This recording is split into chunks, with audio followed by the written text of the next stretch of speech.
안녕하세요, 대급이입니다. 오늘 리뷰할 책은 내가 틀릴 수도 있습니다입니다. 사실 책 제목 때문에 읽기가 싫었는데요.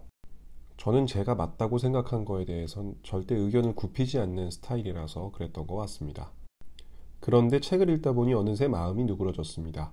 내가 틀릴 수도 있다는 건 가능성을 열어두는 것이거든요. 이제부터 리뷰를 시작하도록 할게요.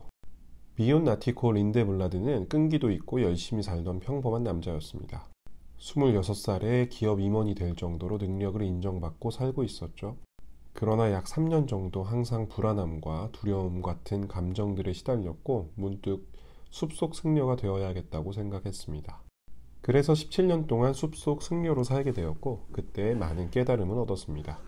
승려 생활을 마치고 돌아와서 한동안 우울한 삶을 살기도 했습니다.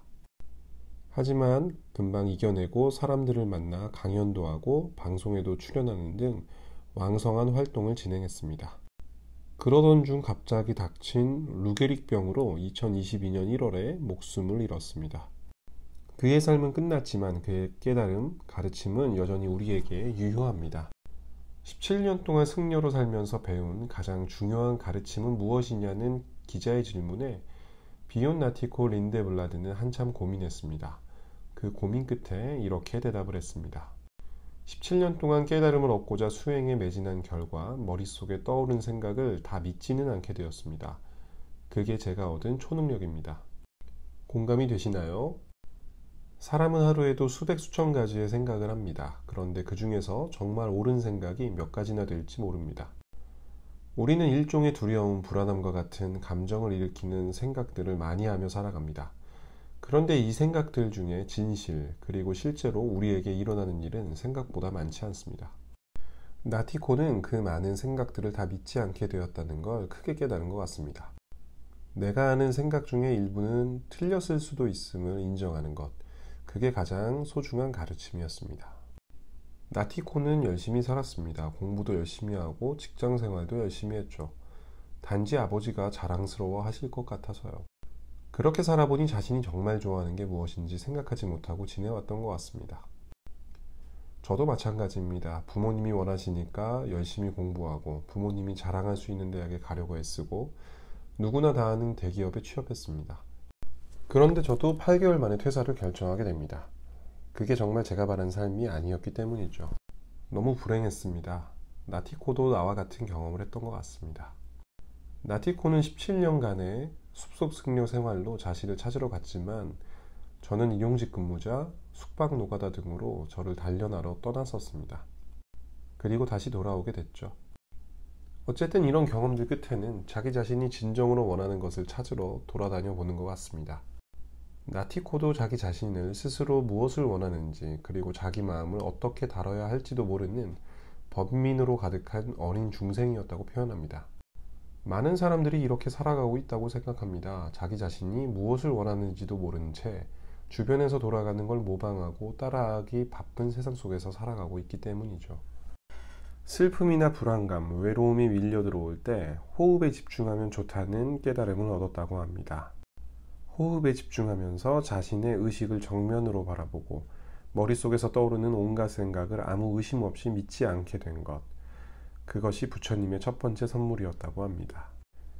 저도 명상을 하려고 노력하고 있습니다. 올해 만들고 싶은 습관은 명상하는 습관입니다. 이 세상에 영원한 것은 없습니다. 힘든 시절조차 영원히 지속되지는 않습니다. 이것이 부처님의 두 번째 깨달음이었다고 합니다. 마지막으로 여기저기 흩뿌려진 관심을 걷어들이고 선택한 곳으로 주의를 쏠리게 하는 것. 이것이 부처님의 세 번째 깨달음이었다고 합니다. 참 좋은 깨달음이죠. 첫 번째, 머릿속에 떠오르는 온갖 생각을 다 믿지 않는다. 두 번째, 이 또한 지나가리라. 세 번째, 현재에 집중하고 감사하며 사는 삶이죠. 지금까지 제가 읽어온 모든 책들에서 이야기하는 내용들이지만 또 들어도 다시 감동받고 도전받게 됩니다. 갈등의 싹이 트려고 할 때, 누군가와 맞서게 될 때, 이 주문을 마음속으로 3번만 반복하면 우리의 근심은 여름날 아침 풀밭에 맺힌 이슬처럼 사라질 거라고 합니다. 이 주문은 바로 내가 틀릴 수도 있습니다 였습니다. 책의 제목이기도 하죠. 서두에서 말씀드렸듯이 저는 제 생각이 무조건 옳다고 생각했습니다.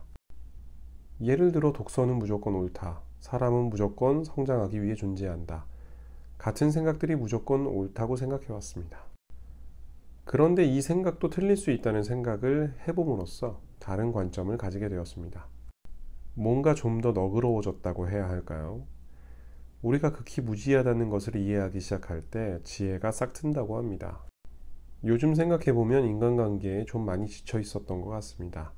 만나는 사람들마다 자기 자신이 옳다, 내 말이 맞다, 네 방법은 틀렸다, 네 생각은 어떤 부분은 맞지만 반은 틀렸다. 이런 이야기들에 신물이 나기 시작했습니다. 자세히 생각해보니 저 역시 그런 관점과 태도를 가지고 있었던 것 같습니다. 남에게 대접받고 싶은 대로 남을 대하라고 했습니다. 저도 이제 남의 이야기를 들을 때 내 주장보다는 침묵을, 내 생각이 무조건 맞다고 생각하는 대신에 내가 틀릴 수도 있음을 인정해야겠습니다. 그리고 내가 틀릴 수도 있다는 관점은 우리에게 기적이 들어올 공간을 만들어줍니다. 저는 무조건 1 더하기 1은 2라고 생각하고 살아왔습니다. 그런데 기적이란 게 뭘까요? 1 더하기 1이 2가 아니고 3, 그리고 4가 될 수 있는 게 기적입니다. 나티코는 기적이 들어올 여지를 주라고 합니다. 내가 항상 생각하는 게 틀릴 수도 있다는 관점으로 나아가야 기적이 들어올 여지가 생깁니다. 항상 1 더하기 1이 2라고 생각하는 사람은 2밖에 얻지 못합니다. 그러나 1 더하기 1이 10, 그리고 100이 될 수 있다고 생각하는 사람은 기적을 경험할 수도 있습니다. 고정관념, 아집을 내려놓을 때 내 생각, 내 주장만 맞다고 이야기하던 태도를 내려놓을 때 기적은 우리에게 찾아옵니다. 저도 그런 기적들을 제 인생에서, 삶 속에서 경험하고 싶네요. 죽음 앞에서도 일말의 두려움이나 후회 없는 태도를 보였던 나티코. 그의 삶을 보며 많은 것을 깨닫고 감동받았습니다. 내 마음, 호흡, 생각에 집중하고 내가 진정으로 원하는 삶, 평온한 삶, 침묵하는 삶을 살고 싶습니다. 매일 날마다 하루하루 조금씩 성장하고 나를 있는 그대로 칭찬하고 받아들이는 행복한 삶을 살고 싶습니다. 내가 틀릴 수도 있다는 태도를 유지하고 넓은 마음으로 사람들을 대하고 싶습니다. 그렇게 살아갈 때 제 삶은 기적으로 가득 차리라 믿습니다. 오늘의 북 리뷰는 여기까지 하겠습니다. 다음에 또 다른 리뷰로 찾아뵐게요. 감사합니다. 대급이었습니다.